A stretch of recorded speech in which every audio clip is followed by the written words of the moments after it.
Mahishuru, Mysore. Well, no matter how far and wide you travel in the world, the place where you were born and spent your childhood in, it always takes a special place in you, probably because that's the first place you saw, and where almost a non-existent person slowly took form into being a full-fledged person. Well, Mysore occupies a certain sweet spot within myself.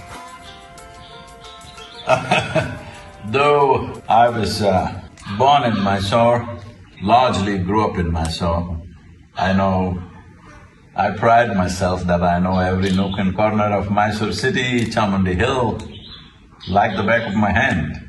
But Vikram's book on Mysore has so many surprises and fantastic stories about Mysore, its history, and the rulers of Mysore who did craft Mysore as a prominent city in Bharat, and it stands out still as a pretty jewel in the country. Well, we also became the cleanest city at some point. It's always been my wish, and I've expressed this many times to various people, that people who come from royal families, they shouldn't be sitting just in the comfort of their palaces or running hotels and resorts, which may be needed for their financial sustenance. That's fine with me. But they must participate in the administration of this nation, not because they're Maharajas, because their families have a history of experience. As they have a tremendous amount of administrative experience and of creating a more homogeneous state with absolute involvement of the people, and still, at least in Mysore and many other kingdoms it is true, they are very much loved and respected by the populations.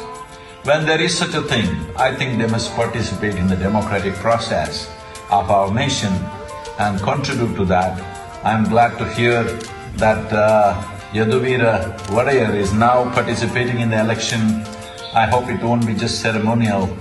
He must actively participate and bring well-being to not only Mysore state, to Karnataka and to the nation.